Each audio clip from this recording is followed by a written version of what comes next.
There's 500 million nerves in the gut, constantly feeling and sensing. 38 trillion microbes, 1.3 trillion immune cells, collecting information that gets consolidated into a pair of nerves called the vagus nerve. The vagus nerve travels all the way from your gut, all the way upstairs, directly to the brain. The brain is taking that information and actioning based upon that. It's the choices that we make that are impacting our gut that ultimately can help us to heal this particular issue.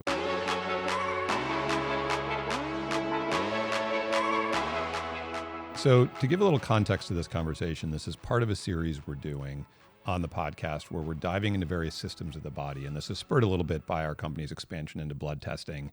But really, it's just trying to help people understand all of the different systems that are going on in their body, how they can assess the health of those systems, and how they relate to other systems. So whether that's organs or whether it's things like metabolic or cardiovascular. So today we're talking about gut health, which is, I think, so key to this because it connects to every other system. And we're going to get into that a little bit later on.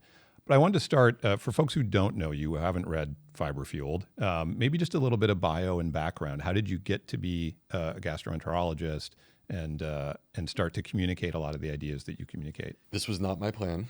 My plan was to become a medical doctor and take care of patients. And I started working on that when I was in my teenage years. And from the time I started college to the time that I finished without taking any breaks, it took me 16 years of, full scale, 6 days a week, 15 to 18, sometimes 30 hours a day.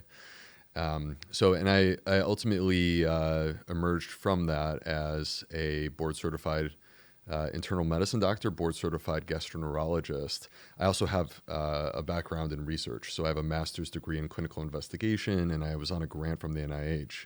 So anyway, I went through all this, but in this process, I think that the sort of key piece is that there was a moment where my lifestyle choices, which I thought were very normal, at least they were for people my age and among my peers, they caught up to me. And I was in my late 20s and early 30s, and I started having health issues. I was overweight, high blood pressure, high cholesterol. I was also depressed. I was anxious. And even though on paper it looked like every single one of my professional dreams were coming true, which they were, I had very low self-esteem, and I needed to find a way to fix that. And ultimately, it was by healing my gut. It changed everything. And as a medical doctor who cares deeply about the type of work that I do, when I discovered something that really improved my life and my health, then I was compelled to bring this and deliver it to my patients who suffer with a different sort of set of diseases like irritable bowel syndrome, or acid reflux, or inflammatory bowel disease, Crohn's disease, ulcerative colitis.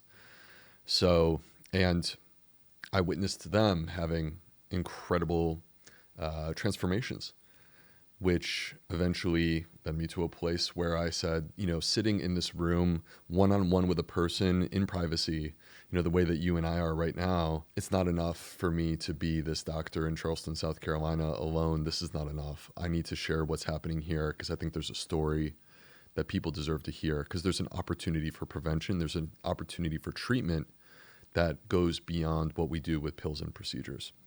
And so that ultimately led me on this journey where now here we are today. We're going to enjoy a conversation together, but that journey has included 2 books, and it has included me going on other people's podcasts, or my social media, or my online courses, or my supplement company. Yeah, and we should mention the Gut Health MD, I know, is your handle on Instagram, and you put out a lot of content on there. There's a lot of the kind of advice and ideas and explanations of things, and there's a lot of current tying to current sort of content that's out there as well. So for folks who want to dive in more, and the book is Fiber Fueled if people haven't read that.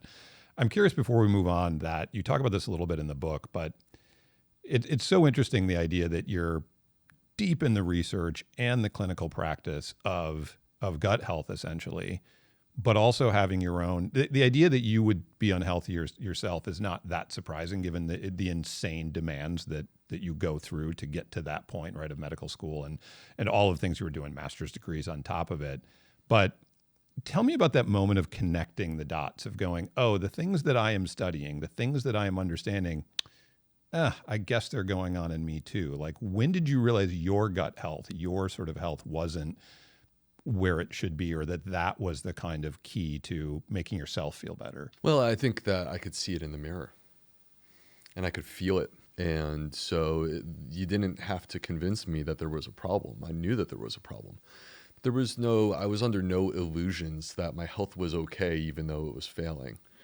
The illusion that I was under was that the food that I was raised on, and that frankly in our family that we celebrated, and that most people eat in America, I didn't realize that this was the source of all of my issues, which is shocking because, I went to Georgetown for medical school. I was the chief medical resident at Northwestern, and I was on a grant from the NIH at the University of North Carolina. And despite all of that training and education, like, that's just not part of what I was taught, right? So, and then in the moment as I'm going through this, I know that I need to be better to find a solution. And I actually didn't want my own medicine. So I didn't want to treat, 5 different health conditions with 5 different pills. Right.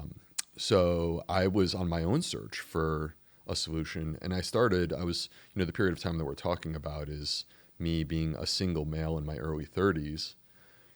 And so in that context, like, it kind of made sense. I'm going to go to the gym. That's where I'm going to start. And I think that that's an extremely important thing, but that did not fix my issues. Right.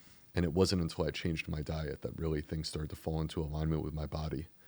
And from a gut perspective, like, I didn't know that it was my gut that was responsible for all of these things. I didn't understand that at that point. But I did know that I was suffering with gut issues and that I wanted to feel better when I ate food.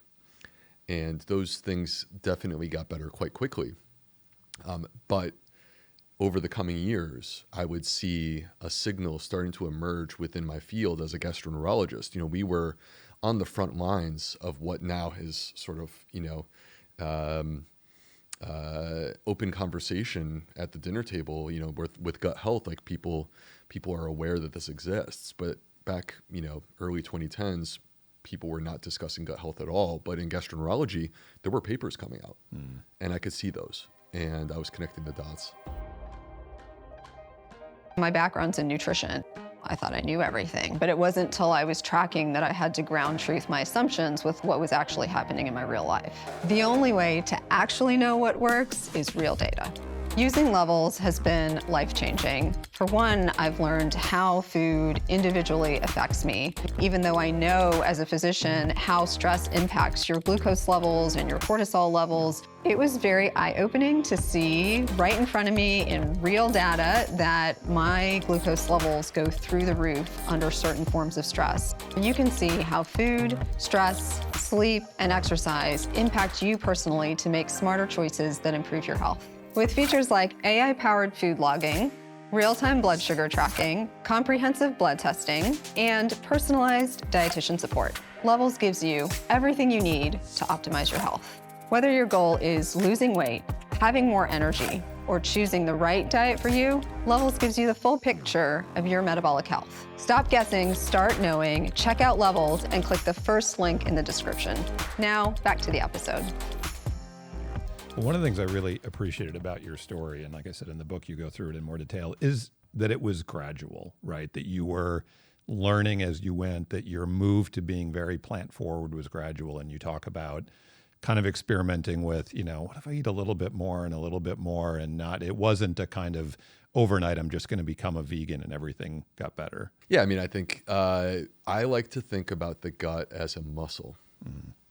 So in the same way that you would apply an approach in the gym to building strength or to addressing an injury that you have, right? You would basically adapt your plan based upon what your capabilities are and meet your own body's capabilities, and then slowly start to progress over time. So we're all capable of building strength. and building muscle in the gym using this approach. And what people don't realize is that the same approach can be applied to our gut, and that's ultimately how we get there. And to me, I to be totally honest with you, I don't particularly care or love the term vegan, because it's not about that. To me, veganism is an ethical choice that people make, and I would encourage everyone to think about those things. But that's not actually what I'm here for. What I'm here for is talking about the power that exists within our gut microbiome and the levers that we can pull with our dietary choices that can empower this community of microorganisms to help us to achieve better health. And there's many versions of diets that can accomplish that. Yeah. And we're going to get more into kind of some of the takeaways. But you mentioned the microbiome, and that's where I want to start, because I find the physiology of this so fascinating. The idea that there are, estimates vary, but 40%, 50%, 60% of the cells in our body are not us. Mm-hmm. They're bacteria, right? I think people understand that, yeah, there's some bacteria in my gut and it's breaking down food and it's doing something. But the sheer scale and diversity is something I think most people don't realize. So maybe talk a little bit about that and about just how enormous the gut microbiome is and how diverse it is. Yeah, it's these numbers are staggering and quite overwhelming, to be honest. So the estimate for the total number of microbes that we have living as a part of our body is 39 trillion. All right, and of the 39 trillion, the vast majority, 38 trillion, live inside of our gut, mostly concentrated in the colon, which is our large intestine. And in that place, you will find these microorganisms that we can't see them. But if you had a microscope, you could take a look. And what you would see is an entire community. This is a microcosm of our life that exists inside of us. They're not human. They're not a part of our body, but they are deeply intertwined with our physiology. Mostly bacteria.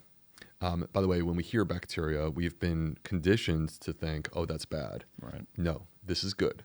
They are our friends. They want us to be healthy. But there's also yeasts. Again, many of them are very good for us.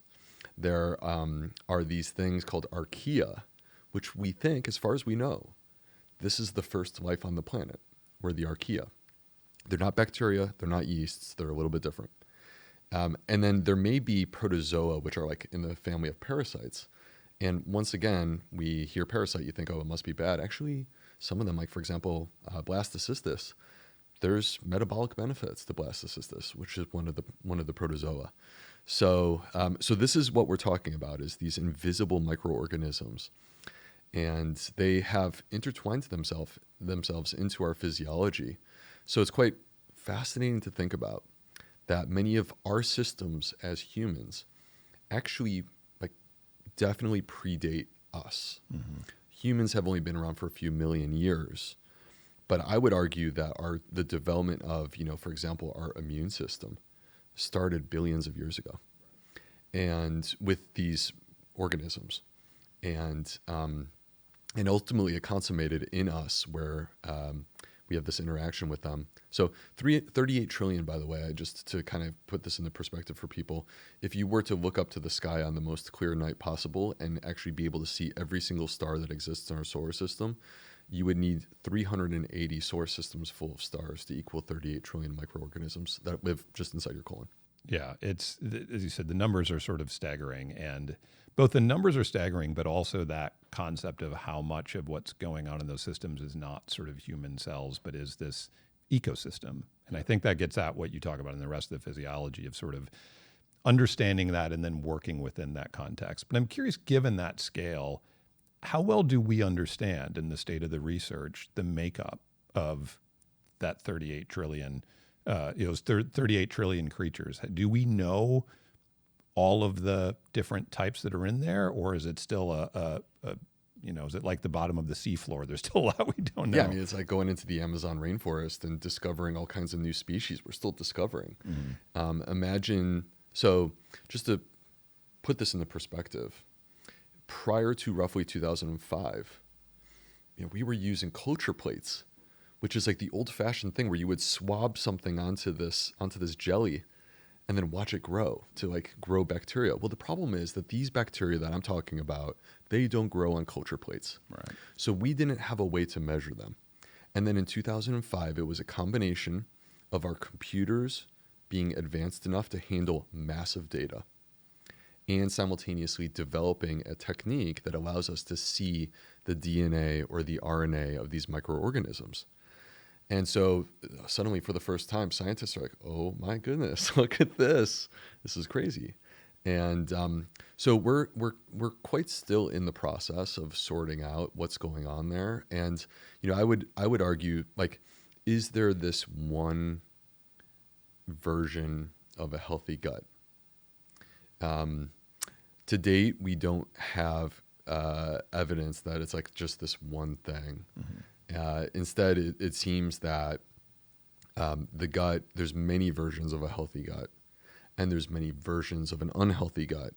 And so when we sort of think about like what's happening there, depending on what's happening with your microbiome and how it interacts with your genetics, ultimately that I think is playing a powerful role in determining whether or not we manifest disease. So how much do we understand that level of individuality? Like both from a research perspective of we are genetically sequencing what's in there, or we're looking at and just trying to map essentially what's there, but also from a clinical perspective, how much variation do you see among patients? The individuality is massive.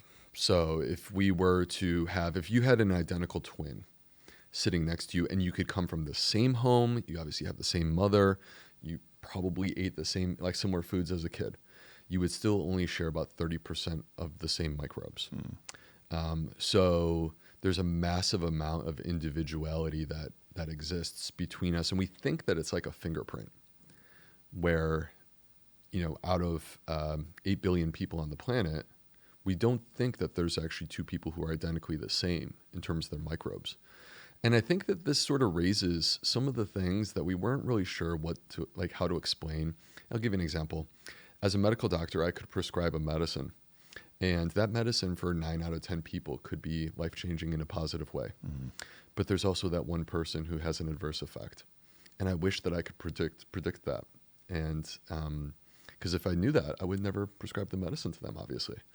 And I think that this individuality that takes into account our microbiome probably explains things like that. That's a really interesting idea, because it is something, you know, you see across things, right? Whether it's how does your body respond to cholesterol, what foods spike your glucose. There's so much individuality across all of these systems, and how much of that is rooted in this massively diverse system within your body that we know is incredibly individual. Feels like, yeah, there's a lot of ground to be mined there. So there's actually a paper that was published in Nature Medicine looking at this question of how does our gut microbiome interact with other potential variables to explain our blood sugar after a meal, mm-hmm. or our blood fat after a meal, or the amount of insulin that our body pumps into our system after a meal.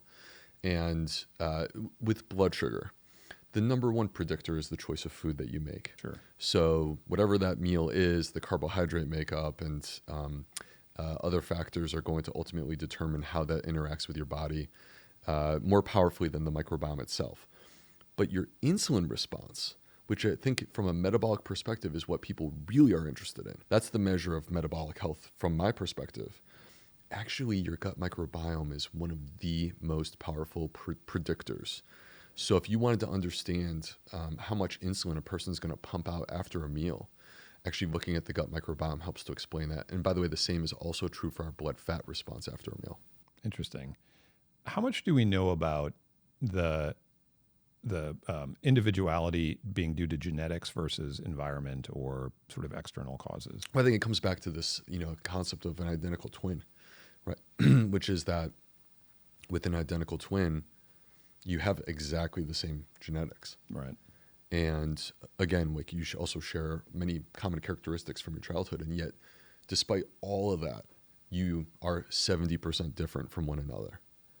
So we do think that our environment is a powerful determinant of what's happening with our microbiome. And I actually see this as a beautiful, optimistic thing, because basically what that says to me is you're not cursed with a problem, you are born with an opportunity to make changes that at any point in your life, if you start to make the changes that I'm sure we will be discussing in a short moment, you can reshape your microbiome. And there's a number of different levers that can be pulled to help you to achieve that. In a way, your gut microbiome, you can think of it as like a Polaroid photo of your choices, right? Like basically the foods that you eat and your sleep patterns and exercise and your stress and the people that you surround yourself with, your connections to those people, and whether or not you have pets, and we can keep going. Right. These are the things that ultimately are going to shape this ecosystem and make it look a certain way. Right. Given that amount of individuality, so it's both massive, right? There's 38 trillion bugs in there. It's highly individual, we know. It's also very dynamic, I understand, right? It's not the same the day we're born as it is, both given those environmental changes, but also just, I imagine, changes as we age, et cetera. Given all of that, how can we be confident in the effects in the sort of cause-effect relationship of some of these interventions? How do we know that, feeding it certain things or feeding certain particular bugs are going to work the way that we want them to? Well, I think sometimes, so to be totally honest with you, we're limited in some ways by our own intellectual capabilities as humans, because I don't think that it comes down to like that one bug. And we tend to think of these things that way, right, because it's very easy for us to understand, if I have more Fecalibacterium prausnitzii, I will have a healthier gut microbiome. And that is generally considered to be true. Right. But I think that instead what we're talking about is communities of networks of microbes. So I think ultimately artificial intelligence is going to be necessary for us to really start to understand the complexity, as opposed to thinking about it as associations between, one bacteria and some specific outcome. That being said, your question was like, how can we be confident that the choices that we make a difference? And this is where intervention studies come in and they show us this. So not only what we see as we build towards human intervention studies, but like mechanistic studies that involve animal models or ex vivo microbiome studies. We sort of see what's happening there, and then that leads us to a human intervention study. Many times the human studies don't play out exactly the same, right, but in the microbiome space, you can generally take the animal model studies, get a feel for what is likely to happen with humans, and then you're going to see an effect. So examples of this, you said like that, you mentioned that the microbiome changes rather quickly. So one of the first studies that really got me excited about this space was published in Nature in 2014. And it was a scientist who's at Duke University. His name is Lawrence David. I don't know if he knows what a fan I am of him, but like this was the study that sort of got me started, where basically he took a group of people and he said, okay, we don't know in humans whether nutrition can change the microbiome. So I'm going to basically feed them two polar extreme opposite diets, and we're going to see what happens. And so in the process of doing this, what they discovered, they would check the microbiome every single day. And what they discovered is that the choices that they made within 24 hours were already starting to institute change. So, and the reason that that happens, by the way, is that time for our microbes is much, it's different than it is for us as humans. So their experience is that a generation comes every 20 minutes, whereas for us as humans, a generation comes every 30 years, right? So if you think about that 20-minute thing, in 1 hour, they could be spawning off 3 or 4 generations of new microbes, and over 24 hours, you've spawned a lot of new microbes, if that's true.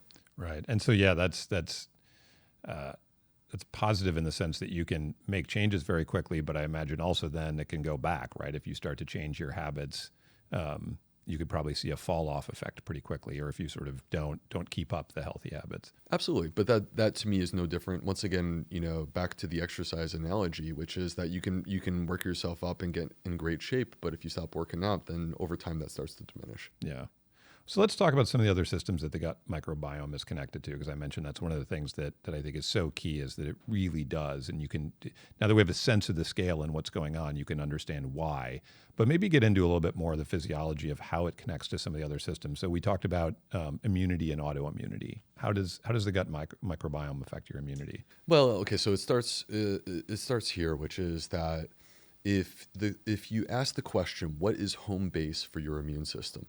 It's not your bone marrow, it's not your lymph nodes, and it's not your spleen, it's your gut.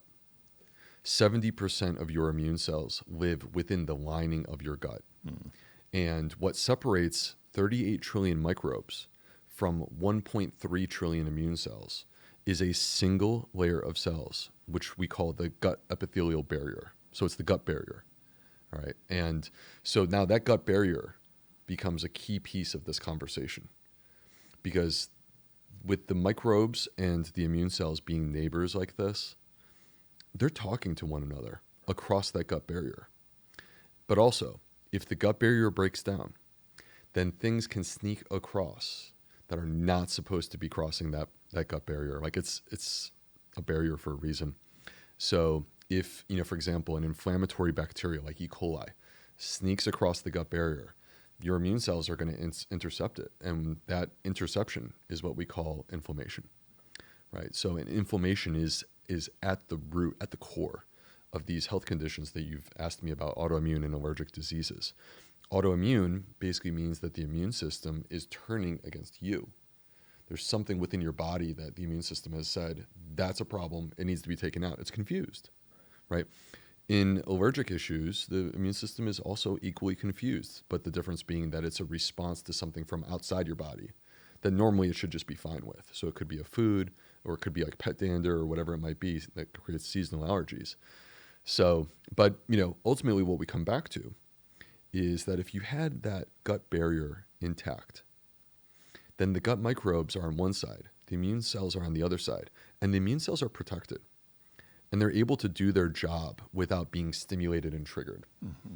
And that's ultimately what we want if we want a healthy immune system. And that's ultimately what we should strive towards, like, for example, for people who have autoimmune and allergic diseases. So do we see an impact on those kinds of conditions from changes in gut health? Now, that is an interesting question, because if you look at animal model studies, so the easiest way in humans to answer this question would be to do a fecal transplant. Yeah, talk a little bit about fecal transplants for people who don't know that idea. You go into it in some length in the book, but it's such a fascinating idea. It is a fascinating idea, and I used to be disgusted by this idea. Back in the day, I heard that they were doing this at the University of Iowa, and I was like, what are they doing in Iowa? And that was like roughly 2005. And so the idea is this, that a fecal transplant is where yes, you are taking the poop from a person and transferring it to another person.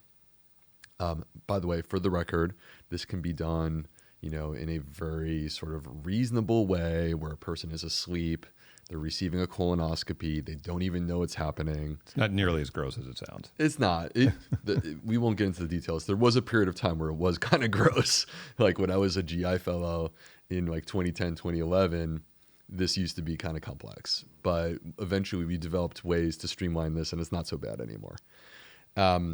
Well, it turns out that there are scenarios where what you need is to restore a healthy gut microbiome to fix a problem.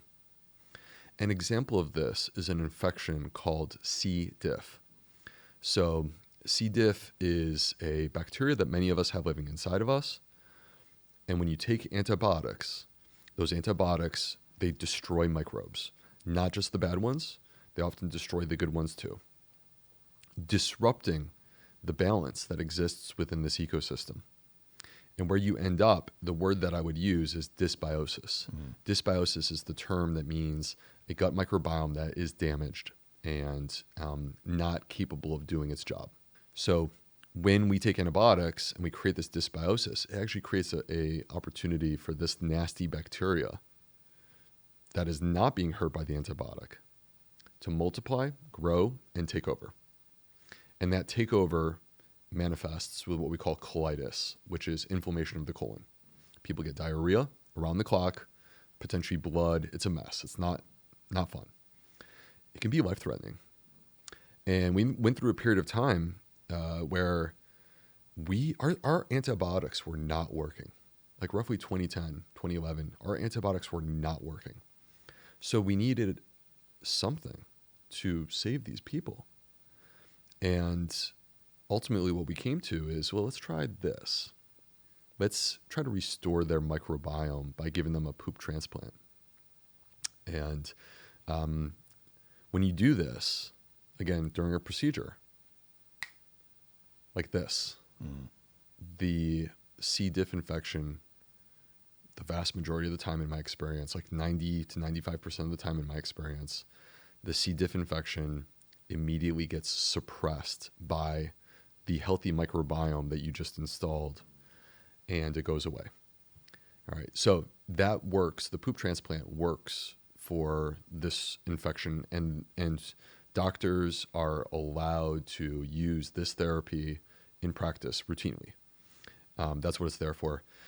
The question that comes up is, could this same technique be applied to ulcerative colitis, which is a form of inflammatory bowel disease?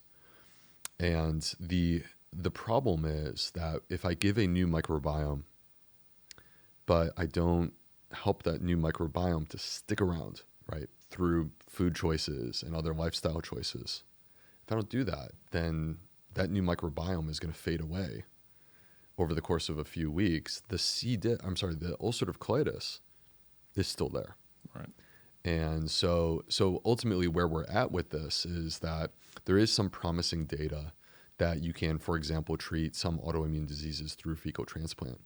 I think that the more convincing thing from my perspective is actually through nutritional interventions, where we have a number of different studies that have suggested that nutrition can be a powerful way for us to potentially impact, for example, ulcerative colitis or other autoimmune diseases by reshaping the microbiome. We do know that, not to get too complicated, but we know that if you take a group of people that have autoimmune diseases, whether that be rheumatoid arthritis, psoriasis, ulcerative colitis, and Crohn's disease, if you look under the hood, you will see that their microbiome is dysbiotic. It's a damaged gut microbiome. I've never seen a study say otherwise. And when you institute the changes that lead to, that we know with a number of different studies, lead to improvements in the system, in the microbiome, we do see that many people have profound benefit in terms of their disease. It may not make the disease go away permanently, right, but there can be profound benefits. How about brain health? I know there's a lot of systems we can talk about, but this is another one I find pretty fascinating. Yeah. How does we talk about the gut-brain axis, how does the gut, all my sort of bacteria going on down here, interact with my brain, which has its own sort of very strict barrier about what gets in there? How do these two systems connect? Yeah, that's an interesting question, because there's a number of different ways that our gut microbes are communicating to our brain and vice versa. So this is a two-way form of communication. And I think of them, even though they are anatomically separate, the gut is downstairs, the brain is upstairs, I think of them almost as being right next to each other, because that communication is so powerful that they can really manipulate each other. So we think of the gut, we actually have called it the second brain, or the enteric nervous system. And the reason why is because it's completely carpeted with nerves. There's 500 million nerves in the gut, constantly feeling and sensing. So again, 38 trillion microbes, 1.3 trillion immune cells, and then right in that same area, 500 million nerves, feeling and sensing, collecting information that gets consolidated into a pair of nerves called the vagus nerve. The vagus nerve travels all the way from your gut, all the way upstairs, directly to the brain. And the brain is taking that information and actioning based upon that. So that's one of the more powerful ways that our gut and brain are connecting. But there's also the chemicals that are produced by our microbes that we might call bioactive, where our gut microbiome is almost like a chemical factory, changing, transforming our food, releasing things. And an example of this, I'm a big fan of dietary fiber is that when fiber comes into contact with our microbes, it stops being fiber. And it's transformed into what are called the short-chain fatty acids. And these short-chain fatty acids like butyrate and acetate and propionate, they have powerful anti-inflammatory healing effects that will impact the gut barrier right there, will impact the immune system right there, but also will enter the bloodstream and travel to the brain. And our brain, you mentioned that the brain has a barrier, so we call that the blood-brain barrier. Well, it turns out that the blood-brain barrier is made up of the exact same cellular material as the gut barrier. It's a single layer of cells being held together with the same types of proteins. In the same way that these short-chain fatty acids that we get from fiber can heal our gut barrier, they also can heal our blood-brain barrier. That's one of the powerful ways that our gut and an anti-inflammatory diet can ultimately manipulate what's happening with our brain. So, and it's interesting because the concept of brain fog, I mean, we have, millions of people who go to their doctor and say, I feel like I have brain fog, and the doctor doesn't know what to do about this because they don't understand it. I'm convinced that brain fog is the blood-brain barrier being leaky. That's leaky brain.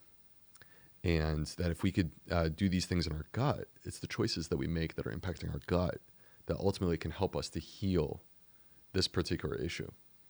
So, Mike, to answer your question, these are the different ways, like the vagus nerve and the chemicals that we produce. These are powerful ways in which our gut is able to communicate with our brain. And I understand that, in the research, we're starting to see some connections with Alzheimer's dementia,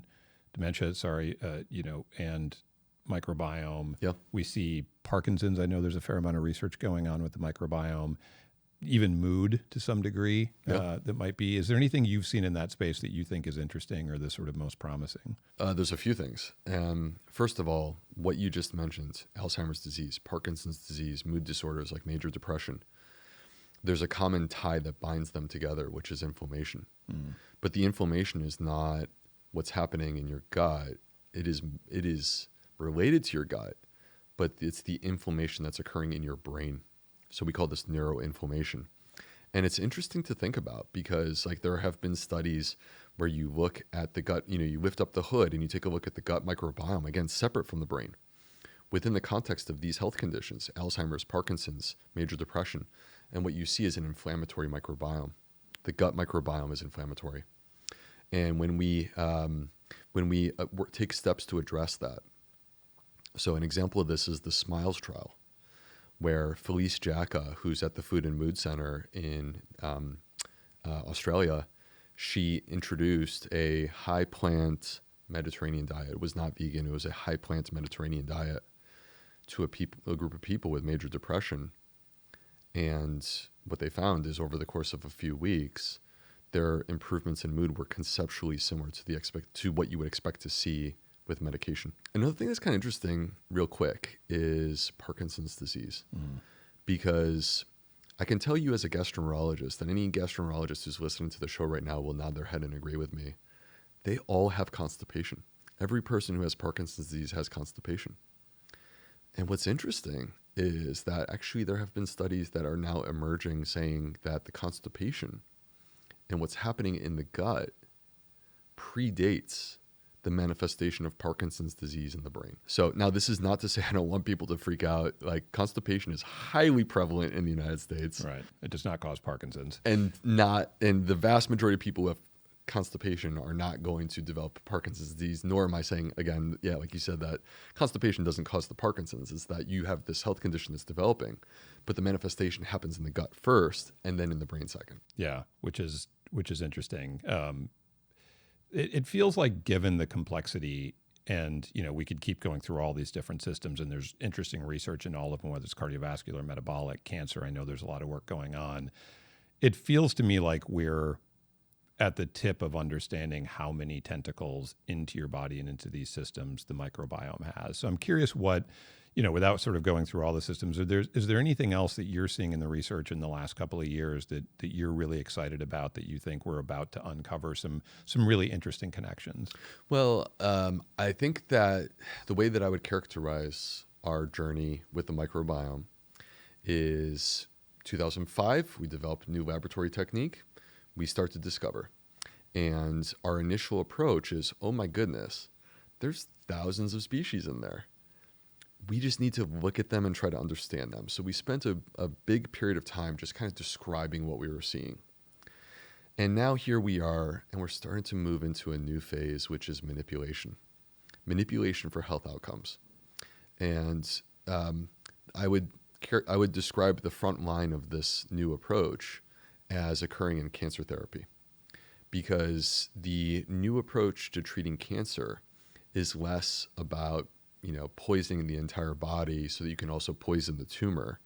The new approach is what we call immunotherapy, where you empower your own immune system to fight the cancer for you. And what we're discovering is that the gut microbiome is able to work along with the immunotherapy drugs that are being administered to help us to achieve our goals. So it sort of starts with this is particularly in melanoma, where we have mature research that have shown us that if you give antibiotics to a person and then you give them immunotherapy drug, they don't do as well. So, and they basically showed that by destroying the gut microbiome with antibiotics, you actually are disrupting your ability to treat cancer. So then they asked the question, well, what if we go the opposite direction and rebuild the microbiome? So there was a case series. Again, this is like not, we need more research to flush this out. But there was a case series where they took a group of people who had failed immunotherapy for melanoma. And by the way, I should mention, melanoma is a skin cancer, and it's the #1 most deadly skin cancer in the United States. So there are other types of skin cancer, but this is the one that's most dangerous. And so anyway, they took a group of people who had failed immunotherapy for their melanoma, and they gave them a fecal transplant. And then they redid the immunotherapy. And a very large percentage of them actually achieved a lasting response in terms of fighting their cancer. Like, that's life-changing for those people. They were given another chance. And then more recently, there's emerging data with the power of fiber, where they identified that people that were on a higher fiber diet, it's not what I would classify as a high fiber diet, it was actually below the minimum recommended amount of fiber, but people who were on a higher fiber diet actually had better survival in terms of their cancer when they were receiving this treatment. So it's just, there's a story that's developing there. Right. Yeah, and it seems to fit with that larger theme of the microbiome is absolutely interacting with other things that are going on, right? And you can look at something like, I guess it's not surprising given the connections with immunity, but something like immunotherapy for melanoma could seem like a very disconnected idea from what's the health of your microbiome, how much fiber are you eating? Yeah. But nope, they're connected. Like, they do seem to have some interaction there. Well, I think it comes back to this, the limitations of us as humans, which is that clinical research has accelerated, and there are new, in my field as a gastroenterologist, there's hundreds of papers published on a daily basis, right? So it's hard enough for me to try to keep up with that. And so the problem is then you become a bit myopic, where you're focusing on your field, your specialization, and what you lose sight of is the big picture, which is that your body doesn't care that you're a gastroenterologist and someone else is a neurologist. The body doesn't care because it's one body, and it's all interconnected. And at the center of it, really the command center for our health turns out to be the microbiome. And it's just fascinating to consider that it's not even human and not even a part of our body, yet that is the center of what's happening. Yeah. Well, that perfectly tees up. I have one more sort of large, meta question, and then we'll dive into all the specifics that I know folks want to hear about how this, how they can understand their gut health and all the great tips on how to improve it. But it's around this idea of research, because, one of the things I loved about your book is it is, heavily sourced, it's heavily referenced. You're clearly somebody who, takes in a copious amount of research and then wants to translate that through to people and help them understand. You do that through your social channels as well. One of the things that I find difficult as a journalist, right? I'm not a doctor, I'm a journalist, so I'm sort of doing the same thing, but without all the training that you have, and trying to make sense of when I see a new study, come through PubMed, or come through some other channel, and it's got a really flashy headline on it, and we've made some really interesting discovery or connection or association. Is this a big deal? How confident should we be in this? Is this an idea that we should put forth more broadly as, hey, look, turns out melanoma and fiber are connected. Eat more fiber and you'll have a better chance if you're doing immunosuppression. Or is it, well, we have a connection, maybe we're not quite sure. Just sort of broadly, how do you take in research? How do you decide and evaluate what is, it's interesting. Okay, cool. Hopefully we learn more. And what is, oh man, we got to tell the world about this. This is amazing. Or this is going to change what I'm doing as a clinician, right? Because it's one thing for me to decide whether or not to write a blog post. Right. You're working with humans who are dealing with real conditions. How do you make sense of research and how to incorporate it? Yeah, this is one of the challenges that we have in the year 2025 is dissemination of information and finding reliable sources of information. Like this is a challenge across all fields. It's not just science, right? Within science, from my perspective, I feel that I was trained to look at studies, understand the details, and then be able to pull out whether or not this study is something that's trustworthy and what I can pull from this to share ultimately more broadly, right? That's something that I spent years working on. But for the lay person who's at home is like, okay, that's great, but like, what do we do, right? The way that I would approach it starts with this. There's a hierarchy of evidence. And I think that the hierarchy of evidence is something that we all actually should be aware of. It shouldn't just be like a scientist level thing. The highest level of information that we can collect is what we would call a systematic review and meta-analysis. And essentially what we're doing there, Mike, is we're compiling human data, ideally without bias. Now, this is not perfect because like people, if they want to, can manipulate things. But if we're being honest and we're going to pose a question, does fiber protect us from melanoma, right? In a perfect world, what we would do is we would pose that question. We would identify all of the studies that are relevant. And then we would bring all of those studies together into one analysis. And that would answer the question for us. So that's at the peak. That's at the absolute top. And just below that are human randomized controlled trials. We call those RCTs, right? And that's where we take a group of people and we why do we randomize them? What is that word about? Well, the problem is that if people are given the opportunity to make the choice themselves, those biases could be part of the problem, right? So when we randomize, we're basically going to take a group of people and we're going to just shake it all up, try to make it as even as possible, and then we're going to see how it plays out between usually two choices, right? So those to me are the top two. And I want people to be aware that there's some human research that's interesting, but you got to be careful. And those are anecdotes. And the problem with the anecdote is they're great stories. And we can all, myself included, get caught up in them, right? So it's a bit like you have an uncle who drank a 12-pack every day and smoked 2 packs every day, and he lived to 95. Right? Does that mean that we should all drink a 12-pack every day and smoke 2 packs? No. Right? And I think that we're all like in a position where we can see that and understand that.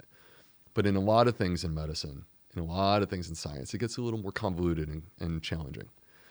We also need to be aware that laboratory studies and animal model studies are what we would describe as mechanistic studies. They help us to explain and understand what we see occurring in humans.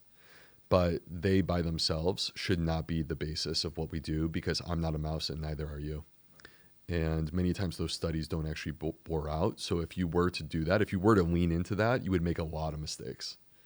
That's why we need human studies. So, and then epidemiology, which is basically the study of large populations of people. By themselves, epidemiology studies are not perfect. Yet, at the same time, I see people who dismiss them in totality. And I think that's insane. Right.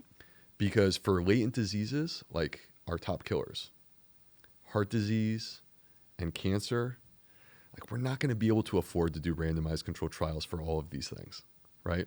There's no RCT that proves that smoking causes lung cancer. Right. It was epidemiology. So on some level, we have to be willing to like take those pieces. Right. So Mike, at the end of the day, I think that like being aware that mechanistic studies and anecdotes are not as powerful as human randomized controlled trials and systematic reviews. If you literally just know that, you're already off to a good start. Yeah, I think that's a really great takeaway, to recognize that different studies are trying to do different things, that because a study is only showing a mechanism or only showing an association is not a failure of that study. That's what the study was setting out to do. And right. It is the case, I find, that the researchers are not doing the study to create the headline that will then tell everybody that blueberries cure cancer, right? That's not what they're trying to do. It's in the translation of it out to the mass population that message kind of gets twisted. And so I think your point of, if you can at least go a level deeper to understand, was this a review study? Is this a mechanistic study? Or is this an epidemiology? Is this giving us associations? Is it giving us mechanisms? Is it giving us kind of the review of the reviews, the study of studies? At least helps you gauge a little bit what to do with that information and what to do with that headline. Yeah, but for me, when I'm assessing the science, it's usually not this one study that determines everything. Right. Like most of the time, what it is I'm looking at, like, I sort of have my hand on the pulse of the science of, in general, what do we see? Right. Because it's most of the time it's not perfect, and there are definitely examples. There were examples that existed where smoking did not actually increase the risk of lung cancer. Sure. And there were examples where smoking was associated with less risk of lung cancer. Yeah. Right. So we have to be able to see like this bigger picture. Yeah. And I think looking for those themes that emerge, and this is why I think microbiome, and this is something I've certainly seen over the last 5 years in microbiome, is like, if you ask me, is the microbiome connected to a lot of things? I can look at just the volume of research that has come out over the last 5 years that is continually connecting the microbiome to other systems. And we are finding out more and more about it. It's like, that's a theme that's emerging. And I think paying attention to those, I asked Joel Furman, I interviewed him a few weeks ago, and I asked him the same question, right? Because nutrition studies, obviously hard to do. And he went, yeah, but if you take a big enough view, you will see truths that emerge. There's a ton of things we know. We really do know now that we didn't know 30 years ago because of the research it's done. So any one study, sure. But if you just pay attention to the totality of it, things will emerge from there that we can count on. Yeah, and I think the other thing too is that, like, sometimes among medical doctors, I hear people pose the question, is it literally the microbiome? Right? So basically what they're getting at is, are the microbes really responsible, or are the microbes just kind of along for the ride and they're by association? And from my perspective, yes, I do want to prove whether the microbes are responsible or not. And I think the fecal transplant studies help us to do that. Mm. But at the end of the day, like, in some ways, who cares? Right. Because if the point is that I can use the microbiome to get people to change their diet, and that's a diet that reduces their risk of disease, results in them being healthier on the other side, that's what matters, right? It's the outcome that matters. Right.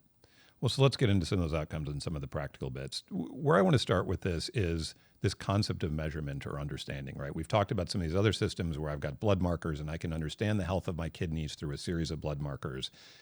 How do I understand the health of my gut microbiome? How do I know whether or not I've got a good one? Okay. There are the free tools, and that's where I'm going to focus our time. Okay. But there are also the emerging tests. And the way that I would describe those emerging tests are very interesting, but I wouldn't really describe them as totally ready for prime time. So there's still a lot that we need to learn to be able to confidently use what we see in a microbiome test and apply it in a clinical way. So there's still a lot for us to learn there. That being said, there's some general things that any person could listen to our podcast and take away if they do microbiome testing. The diversity of species within your gut microbiome is a marker of health. Mm. And we see this across ecosystems, that biodiversity means that the ecosystem is healthy.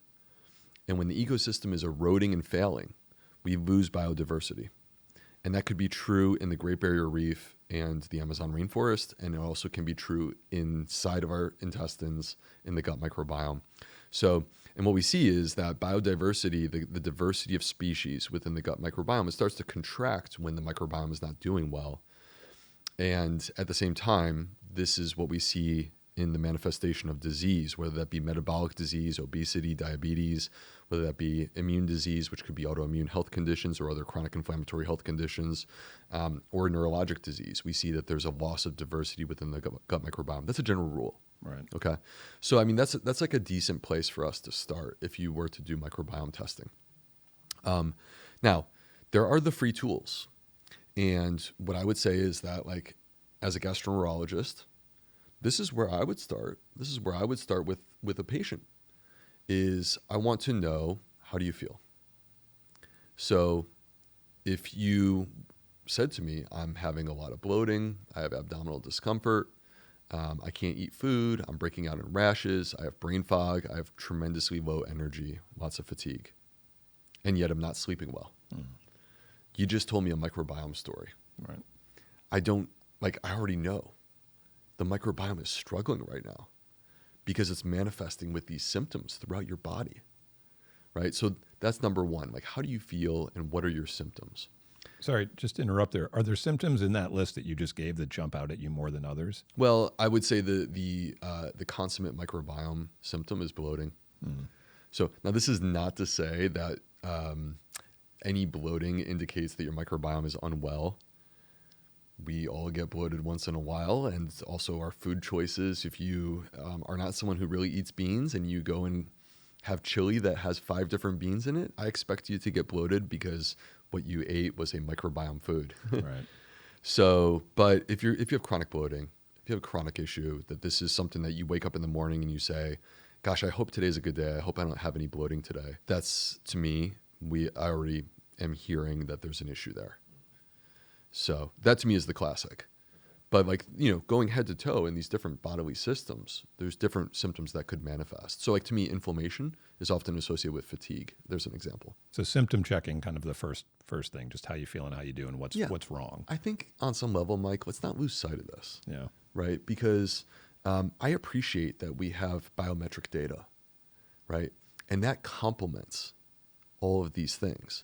Yet at the same time, how do you feel remains just as important as ever. So, all right, number 2, if I were a cardiologist, I would listen to your heart. As a gastroenterologist, I want to know, how are you pooping? Ultimately, our poop is a reflection of what's happening in our gut microbiome. It turns out, first of all, that our poop is not predominantly the waste of our food or like leftover food that we didn't digest. It turns out that actually the majority of the weight of our stool is microbial, which explains why I could put a fiber supplement into a cup of coffee and you'll have a big bowel movement. And it's not because the fiber supplement was grit, right? I'm talking about fiber that has dissolved in your coffee, right? The reason why that happened is because we created new microbes with that fiber supplement. So, all right, so the other thing is that what we want, the ideal, is a soft formed sausage-shaped bowel movement. I apologize for using my hands as I do this. I'm a creature of habit, and my wife often tells me I get weird with this kind of stuff. So we want a soft but formed bowel movement that's like a sausage. That's something that we actually have a classification system for called the Bristol Stool Scale. There's 7 types. People can look this up. 7 different types of bowel movements. And you can collect information about what's happening with your bowel movements based upon just looking at them. So what I just described is right in the middle. It's a Bristol 4. And if you move towards Bristol 1, whether it's 3, 2, or 1, you're moving towards constipation. And if you move towards the higher numbers, 5, 6, and 7, you're moving towards diarrhea. And what we know is that every single one of those is associated with certain changes in the gut microbiome. So the gut microbiome is associated with changes in your bowel habits. And I want to know also, like, how often are you going? And how do you feel when you go? So, it's sort of overlooked. We think about how often and we think about the shape, but the part that gets often overlooked is, are you straining? Are you struggling? Do you feel like you didn't really empty? Do you have to go again 45 minutes later? These are signs that this is not going well. Whereas feeling an urge, following that urge to the restroom, having a relaxed, complete evacuation that, I'm just going to say it, is satisfying and feels a little bit good, right? That's where we want to be. And I think it's important to try to get people there. So number 2 is your bowel movements. What's going on with them? How often are you going? What do they look like? And how do you feel? And then the last thing is to take and look at a person's health history. So we've discussed how the gut microbiome is connected to our digestion, our immune system, our metabolism, to our brain and our mood. The one thing we haven't really touched on yet is our hormones. So for a person who comes in to see their medical doctor and they have gut health issues, meaning like they have IBS, irritable bowel syndrome, or something of that variety, chronic constipation, but they also have migraine headaches and chronic anxiety and eczema. And, and you see this list that is whole body. They also have high blood pressure and high cholesterol. All right. And you see this list that's whole body. And I know that every single one of those conditions is associated with a damaged gut microbiome. I don't need any more evidence. I already know. It's there. The writing's on the wall. You mentioned the microbiome testing earlier, and I this pops up in my Instagram feed, right? Talk a little bit about the microbiome tests that are out there. There's at-home tests you can get. There's lots of companies that do this. Are they worth doing? How reliable are they? What should people think about when they see something about microbiome testing, test your gut? Yeah, I mean, I don't, so I think sometimes people make profoundly viral-friendly statements on this topic, where this is a total waste of your money, right? I think this is a moving target, and we're moving towards understanding what's happening here. And so what I would prefer to do is to propose a framework, which is to say that what I'm looking for as a gastroenterologist is microbiome testing that has been validated by a human clinical study. If you can take the microbiome information, apply it to a human, and then achieve some sort of improvement in their health, whatever that may be, there's a lot of options on the table. If you can improve their health in that process, you got me. Right. That is worth it. That's the way that testing should be used, right? But on the flip side, if we're fulfilling the desire of a person, but we're not grounded in science, an example of this would be, okay, so I just tested your microbiome, and using this information, I can tell you which foods you eat and don't eat. I can tell you which foods you should eat, which foods you shouldn't eat. I can tell you which supplements you should take. I haven't seen a study to back that up. Related on that, and just on this point of understanding your sort of gut health and what to do, when should somebody come see you? I think there's some systems where if I have cancer, I'm going to see an oncologist. I feel like gut health is one of those things that people probably, I'm curious if you think that this rings true with you, people probably struggle with a long time on their own. Like you said, their bowel movements aren't normal, or they might have a ton of bloating, but they just think, well, it's just age, or it's just sort of who I am. When should somebody come see you? Well, I guess what I would say is, first of all, there are these red flag symptoms that you shouldn't wait, that there should be no delay. So if you're losing weight and you can't explain why, if you see blood in your stool, if you are anemic without a good clear-cut explanation, if you're low on iron, again, without a clear-cut explanation, if you have intense symptoms or chronic symptoms, or there's been a change in your symptoms, like those are sort of the red flags that we look at. Where do we draw the line, though, for people that don't have those red flag symptoms and do have some sort of issue there, and they're trying to figure out, like, should I go see a doctor for this? To me, there's no reason for this to be affecting your quality of life.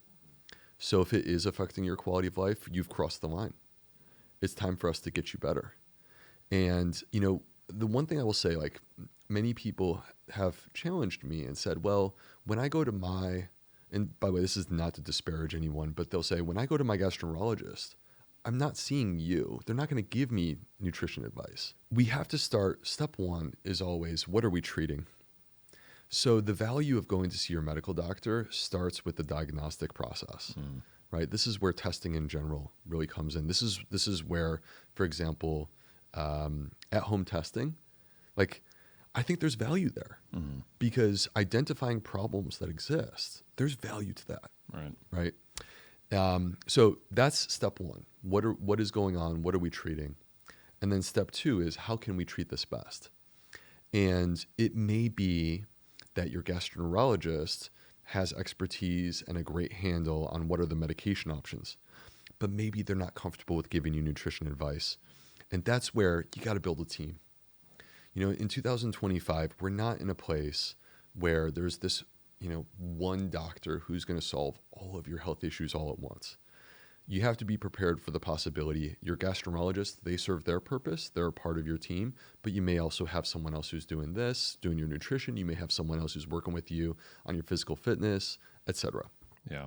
Yeah. If anything, I feel like we're in the opposite of that, where GPs have less and less time to deal with people and to sort of solve all your problems, right? Yeah, I think so. I think that unfortunately, I mean, they have a they have a horribly challenging job, and the system is beating doctors across the board, but particularly primary care doctors who are on the front line. They're getting beat down by our system. I feel bad for them because these are people who are well-intentioned.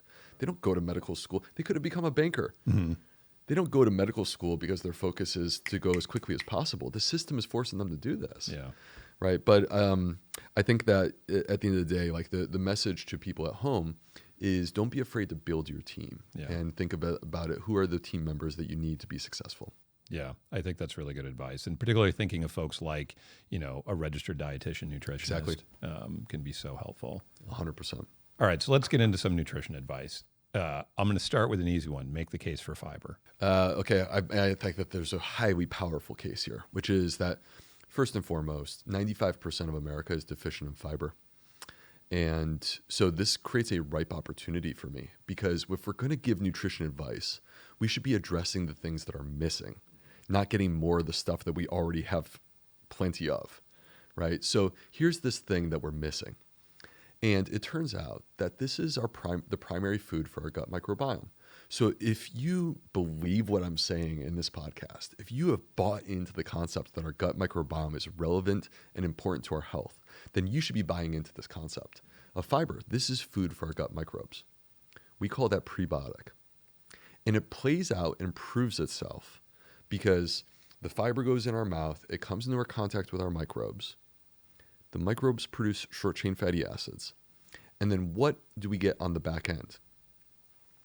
In my favorite fiber study of all time, they found that increased dietary fiber was associated with less risk of having a heart attack, less risk of dying from heart disease, that's our number one killer, less likelihood of being diagnosed with 3 different types of cancer: colorectal cancer, esophageal cancer, and breast cancer, less likelihood of dying from cancer, less likelihood of having a stroke, less likelihood of being diagnosed with diabetes.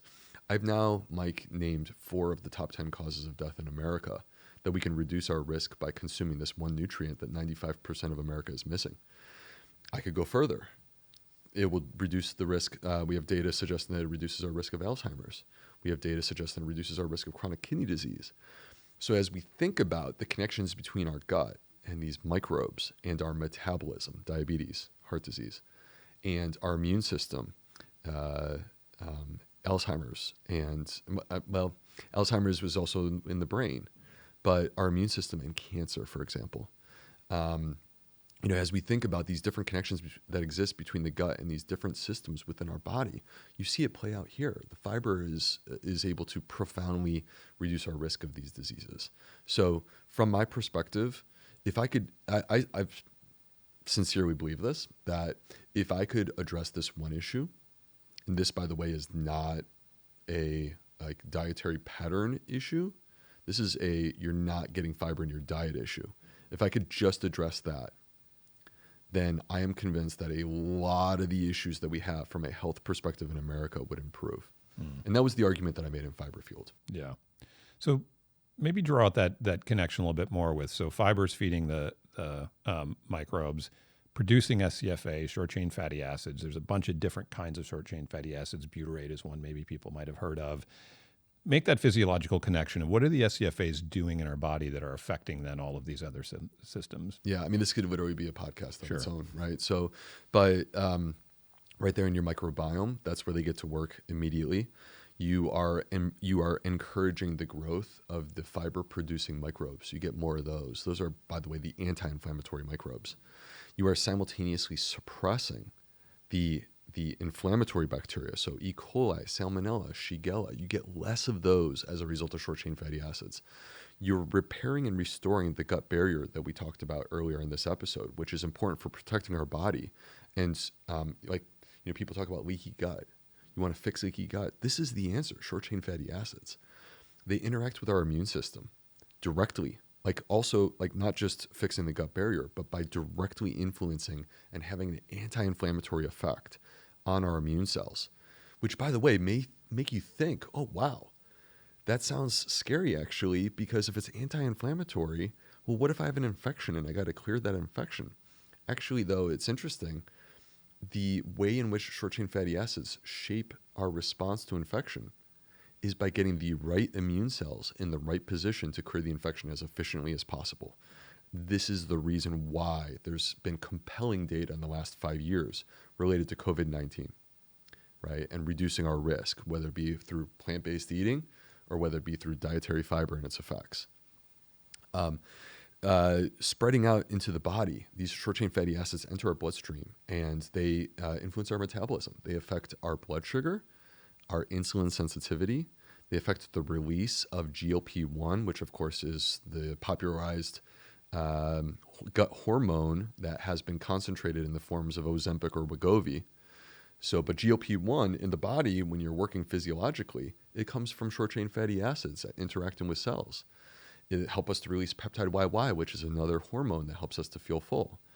It affects our fat metabolism. So, in terms of preventing the accumulation of fat in the body and helping us to activate the burning of fat, actually short-chain fatty acids help us to do that. So whether it's our lipids or our blood sugar or feeling full, which are all measures of metabolic health, the short-chain fatty acids are right there in the center of this. So, and then we mentioned earlier that they travel up to the blood-brain barrier, repair the blood-brain barrier, cross into the brain, and have an anti-inflammatory effect in the brain, where I mentioned that Alzheimer's, Parkinson's disease, and major depression are manifestations of neuroinflammation. And short-chain fatty acids actually help us to cool off the inflammation in our brain. So it's we're talking about whole body healing that we get from this nutrient that is missing in 95% of our diets. Right. And which can essentially only be made, or is sort of most efficiently made, by us taking in fiber as basically the fuel. Maybe this is a good moment to explain. You mentioned probiotics, but you do a nice job of explaining prebiotic, probiotic, postbiotic. Yeah, so these are terms that you're probably seeing in your supermarket now. It used to be just probiotics. Of course, probiotics are living microorganisms, usually bacteria or yeast, that have been shown to be beneficial for human health. So that's what probiotics are. And now emerging is the concept of a prebiotic, which is actually the food for beneficial bacteria, where if you consume a prebiotic and you feed these microbes, you get a benefit as a result of that. And there's a formula that I like that I've presented in my books, where if you take prebiotics and you combine them with probiotics, because they need each other, right? They're not effective by themselves. If you had a great gut but no fiber, you can't really get the benefits. If you had fiber but you were sterile and you had no microbes in your gut, you wouldn't get the benefits. But when you combine these two ingredients together, this is the formula for success, because they produce the postbiotics, which are what actually matter. Right. That's the part that's bioactive, that actually affects your physiology. Short-chain fatty acids are the classic postbiotic. But another example of this, Mike, is that you could take, polyphenols. So people hear about resveratrol, right? And this is the most powerful argument for drinking red wine. Right. And resveratrol is this anti-aging polyphenol. Most people don't realize 90 to 95% of polyphenols are not absorbed by the body. And when something is not absorbed by the body, that means that it's going to come into contact with your gut microbiome. So polyphenols come into contact with our gut microbes, and they transform them, and then they get absorbed.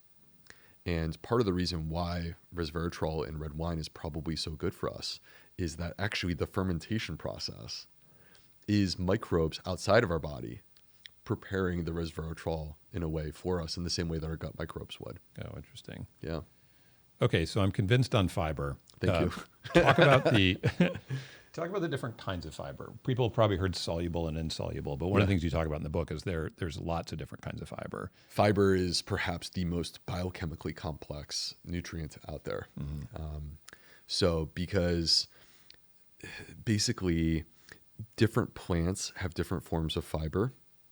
The concept of soluble versus insoluble, what we're referring to there is, does it dissolve in water?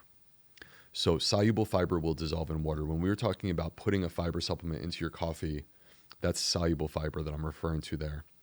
Insoluble fiber is grit. It's the roughage. I could heat up the water. It doesn't matter. It's not going to dissolve. Well, this is really just a characteristic of the fiber. And it's a way for us to take complex stuff and simplify it. And when we characterize them as soluble and insoluble, the value that we get from that characterization is that insoluble fiber, generally speaking, runs through us.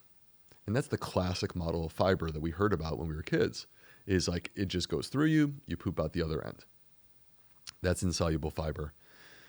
But soluble fiber is where the science of the last 20 years is sharing a story that's incredibly exciting, because it's the soluble fiber that tends to be the type that comes into contact with these microbes and gets transformed into the postbiotic short-chain fatty acids.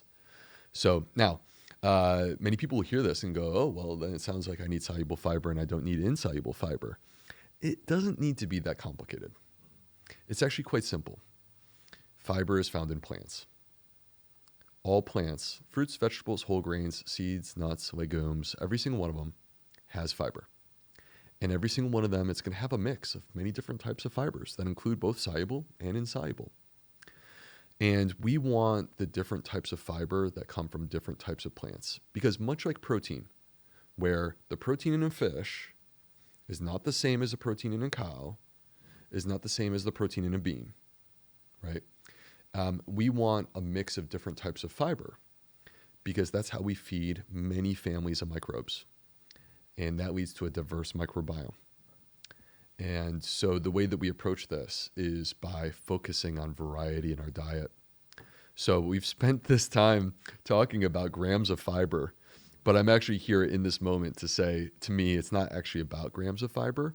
It's about varieties of plants in your diet, and that we should be striving to eat 30 or more different plants per week. And I know, because every time I talk about this, there's some people in the comment section that freak out. Mm-hmm. Oh my gosh, that's so many. Time out. Hear me out for a moment. Herbs and spices, they count. Right. You make a smoothie on Monday morning. This is what we do in our house. You make a smoothie. It has like easily 6, potentially up to 10 or 12 different plants. You're almost halfway there already. Right.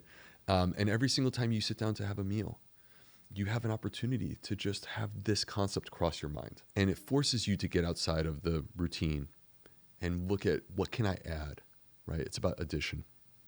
And that is what I think to be empowering. It doesn't, and you don't have to go from, 5 or 10 up to 30 tomorrow. What you need to do is start at 5 or 10 and shoot to go to 15, and then eventually 20, and just work your way up, build that muscle. Yeah, you talked about this in the book, and I really appreciated the idea of low and slow. Yeah. I think was the phrase that you used about that idea of sort of working up. And I think that's probably worth touching on, right? Like, what if I'm somebody who's getting the typical American, and I am somebody who's getting the typical American when I start tracking my macros, like I'll easily have a day of under 10 grams of fiber because I don't eat nearly enough plants. If I'm in that camp, how should I think about ramping up to getting to you tell me what I should be aiming to get to. I've heard 50 is a number that folks should be targeting, but how should I think about the target, and how should I think about ramping it up? Yeah, that's interesting. I think that it's very personal, to be totally honest with you. So the approach is this: don't feel the pressure of the end point. I want to meet you where you are and start a process. And this is about the long-term view, because if we pull this off, this is going to provide rewards to you that compound over time, right? Because this will be a way in which you are improving the quality of your diet, and every single day that your diet is better is going to have benefits in terms of health throughout your entire body. So I think, like, let's pretend that you're doing 10 grams of fiber per day. Mike, I was less than that 15 years ago, right? When I was back, eating the standard American diet the way that I did. And so we just want to start with number one. What do you like? What kind of food do you like? Are there plant-based foods that you enjoy? Yes, I'd imagine avocado has to be one of them. I don't mind an avocado, but this is embarrassing to admit, but a picky eater, and this is actually one of my questions for you, and I realized you addressed this recently on your Instagram in the context of kids. Yeah. I'd love to frame this with my kid, but let's be honest, it's about me. I'm a picky eater, grew up not eating a lot of vegetables, trained myself as I got older, and similar to you, right, hit a certain age where I just couldn't live off ho-hos anymore and had to start eating real food. Found a handful of foods that I like, right? I can eat spinach, I can eat a salad, I can eat broccoli, but there's probably 5 vegetables that I enjoy eating. Yeah. So when I heard the 30, I had the same reaction. Yeah. But what I appreciated about it, and where I'm curious where you'll go with this, is thinking about that whole universe of foods, right? It includes seeds, includes flax seeds, I can 100%. Throw in there, includes grains, 100%. It includes herbs, those kinds of things. So yeah, that's where I'm coming from, as somebody who my universe of vegetables is pretty small. Yeah. Start off with the food that you love, right? And people hear this and they think of raw broccoli. That is not what I have in my mind. So I think that starting off with things that, first of all, are a bit sort of pre-digested and more gentle, that to me includes using your blender to create a smoothie, which make it taste good. I don't recommend doing a pure fruit smoothie, but it's not hard to start off with whatever berry you enjoy. For us, we do blueberries in our house. Adding a banana and some greens and then seeds and nuts, right? And next thing you know, you have a delicious smoothie, and you already have done, again, like six to 12 different plants. Soups are a great place to start. A delicious minestrone soup could easily have 10 different plants in there. You're just opening up, like whether it's you go to the farmer's market, or it's you literally opening up your fridge and saying, what can I throw into that pot, right? That's where you start. When I make sauce, first of all, it starts with the Rao's, which someone corrected me. I used to call it Rouse. I never thought that I would be comfortable spending $8 a bottle for sauce, and then I started consuming it, and now I can't go back. Rails is pretty great. It's great, and so now Costco helps to make it more palatable. But like you start with that, right? Okay, you don't have to add anything to it, but you could, and it tastes better, and you can pull your kids into the kitchen, and they want to be a part of that. Right? So what can we throw into that sauce and allow it to simmer for 30 or 45 minutes, bringing out the flavors, softening the food, tasting delicious, and complementing whatever you're going to put that sauce on. Right. So to me, like, these are some of the opportunities: soups, sauces, and smoothies. I guess it's like S words. Right. Now, I've read it. You see out there that smoothies pulverize the fiber, and it's not. Then you're not getting the benefits if you're blending it up in a smoothie as opposed to just eating the whole food. Any truth to that? Yeah, I think that there is some truth to that, but I don't actually view that as being something that should scare you away. Particularly when you're crafting a balanced smoothie. If it was like a pure fruit smoothie, sometimes, like when we go to a smoothie shop, many of the popular smoothie shops, it's just fruit. And that to me is not the type of smoothie that I'm referring to. I'm referring to a vehicle to get different plant-based foods into your body in a way that is highly enjoyable. And yes, I would prefer for you to eat a salad instead of throwing it into the blender and making it a smoothie. But at the same time, with my 3-year-old, I can hand her the exact same smoothie that I'm going to enjoy, and she's going to drink it. And she enjoys it, right? And when it's properly balanced, I'm not particularly concerned about the fact that it's blended, and therefore the fiber is not as intact as it would be if it were in whole food form. One of the other things you mentioned, sort of a fruit smoothie, and it reminds me of one of the other challenges that we'll sometimes see. So our company Levels is traditionally focused on metabolic health, putting CGMs on people, thinking about blood sugar spikes, right? And that can lead a lot of people to run away from some fiber foods, right? Yep. Fruit, for instance, grains, for instance. And it is true that a lot of folks will see, it varies a lot by person, it varies a lot by food, but some folks will see pretty significant blood sugar spikes from certain kinds of grains, from certain kinds of food. How do you think about that balance between trying to maintain relatively stable blood sugar, but still eating some of these foods that are good and high in fiber? Yeah, this is a great question. Thank you for asking me. I think that there's very interesting and relevant information that exists in monitoring our blood sugar using a CGM. So I don't want to sound like I'm dismissing that in any way. Yet at the same time, we have to be smart about how we accept that information, because our health throughout our entire body is not defined by one measure, right? So we have to have the ability to take that measurement and put it within the context of everything else. And when we consume carbohydrate-rich foods like fruit, the sugars that naturally exist in that fruit, they may cause your blood sugar to go higher. Probably not as high as it would be if it were a sugar drink. Sure. Right? Probably not as high as it would be if it was a refined carbohydrate breakfast food like a donut, right? So I think we have to just accept that that doesn't make it bad, right, for the fruit when it's a whole fruit form. And for the vast majority of people, unless you have insulin resistance, that spike shouldn't be so profound that it's what we would consider to be out of bounds. Flip side, I think it's important to acknowledge that many of the foods that we're discussing actually prevent diabetes, right? So many different forms of fruit actually reduce your risk, actually improve your insulin sensitivity. So this is an important part of sort of striking that balance. When it comes to grains, like I make a clear distinction. You may know this about me, and you probably felt it in reading Fiber Fueled, that I get a little bit sensitive around the bashing of carbs. And I think that the reason why may just be semantics, but I want to be clear on the words, that refined carbohydrates are different from complex carbohydrates. Fiber is a complex carbohydrate.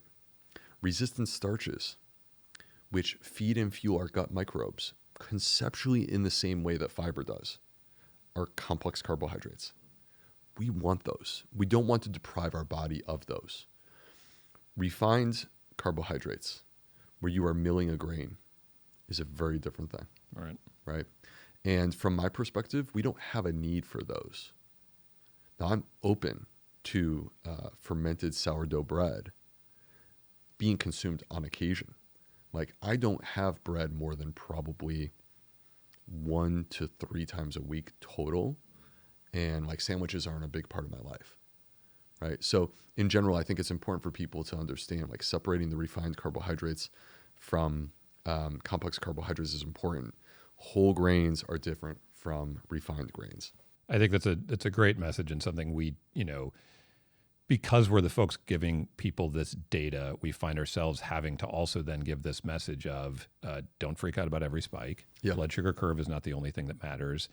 And ultimately, and this is really, I think the message in Fiber Fueled is worry less about the gram target, worry less about some of these kind of specific measures, and step back and say, does your plate have a lot of whole foods on it? Yeah. Does your plate have a lot of diversity? Right. Does your plate have a lot of plants? If it does, probably going to be okay. If we can get folks to think about more fiber is good, right? More whole foods are good, then worry a little less, unless you're in a situation where you've got type 2 diabetes, or you've got prediabetes, or you have insulin resistance, and you have to be very, very careful about those kinds of excursions. The last thing I want to touch on before I let you go, because I just think everybody is going to hear, okay, I need more fiber, and they're going to go to supplements. Yeah. Right? And it's a vast world, from whatever you can buy at CVS to the most expensive stuff you'll see hawked on Instagram. How do you think about how supplements fit into this fiber picture? Well, full transparency. I mentioned this in the very beginning that I am the founder of a supplement company. So, and I'll unpack that, but let me be the first person to say, first and foremost, diet should be where we start. So I am not of the belief, and I actually said this in Fiber Fueled, that you can't out-supplement a bad diet. You can't take a C- gut microbiome and lift it all the way to an A+ simply by taking a whole, mix of different supplements, including a fiber supplement. So to me, we need to start by instituting the changes that you and I have discussed here today. That being said, we're going to take that as far as we can take that. And then there's an opportunity for optimization. And that to me is where fiber supplements come in. And there are absolutely people who are trying to do everything right with their diet and still don't get to where they want to be. And fiber supplements can help them to get there. So I think that I do think that there's value to prebiotic fiber supplements. There's many that are available out there. And classically, as we discussed, the soluble fiber is the type that tends to be prebiotic and have this effect on the gut microbiome. So examples of soluble fiber include acacia fiber, include partially hydrolyzed guar gum, glucomannan, wheat dextrin, and then psyllium husk is the classic. That's Metamucil. And psyllium husk is like somewhere in the middle where it has elements that are soluble and it has elements that are insoluble. So that's sort of the lay of the land. From my perspective, the reason why I created a supplement company, my supplement company is called 38 Terra, which means 38 trillion. The reason why I created 38 Terra is because I was not satisfied with the lay of the land. And I felt that we could do better. Do we know that our wheat product, or wheat dextrin, is not sprayed with glyphosate? No, we don't know that. There's no transparency. So from my perspective, I felt that we could do better harnessing the new science, which tells us that variety is important, which tells us that we should get different types of prebiotics, which tells us that we have an opportunity to do third-party testing to really bring transparency into the equation. So those are sort of the things that I live by, but also fully acknowledging that it's not for everyone. Right. So if you're somebody who's coming from a deficit of fiber, focusing first on the diet, make the changes where you can, and think of the supplement as a kind of addition. In other words, I think it's so tempting, right? Because it's so much easier for me not to have to find new vegetables that I want to eat and just go, well, I'll just have 3 psyllium scoops a day. But that's not going to give me the diversity. It's not going to give me all the benefits we've talked about in this podcast. And I think, Mike, I think it's important to conceptualize this as think about all the different beautiful colors that you see when you go into your supermarket, right? There's a reason why they put fresh produce out in front of you. It's beautiful, it smells nice, highly attractive. It's there for you to be eating. And so I want people to think about eating the rainbow. And that's not what I don't want is people to conceptualize this as you're forcing me to eat Brussels sprouts that I don't like. Right? If you don't like Brussels sprouts, you don't need to eat them. There are tons of other options that exist, right? But what I do want is I want you to think about expanding those boundaries by addition, of adding more variety into your diet. And that to me is like the step, and it includes the seeds and the nuts, and includes the legumes and the whole grains, in addition to fruits and vegetables. So we have a lot of choices there. Frozen is good too, by the way, right? Frozen is good. You can get organic a lot less expensive, and in some cases it's even better for you because they flash freeze it. So they basically harvest it and then they freeze it, as opposed to it sitting on your supermarket shelf for 2 weeks, right? So to me, this is the place to start. But I just think that from my perspective as a medical doctor, I'm about results. This is what I ultimately care about. I would not shoehorn a person into a diet that they hate and they don't want to do. Mm-hmm. That's never going to work out, right? I want to start with what you love, allow that to lead the charge as you add more of these types of foods into your diet to help you to achieve your health goals. And in that process, we have other things that we can do that have nothing to do with lifting a fork, right? Which are the lifestyle factors that include exercise and getting a good night's rest, and being connected to other humans, putting down our devices and looking a person in the eye and having a conversation, feeling bonded to them, right? There's those things. And there's supplements that can be used in addition to these factors, right? It's not the front line, but it's a part of the package that's on the table. And the last thing is we have medications if we need them. I'm not against medication. I think that sometimes what we do is we say, oh, it can only be this. Why? Mm-hmm. at the end of the day, what we care about is results. And what is the best package that's going to allow us to get there? And to me, that package is like, here's the buffet. You make the choices of what works for you, and let's make it work, and let's get you results.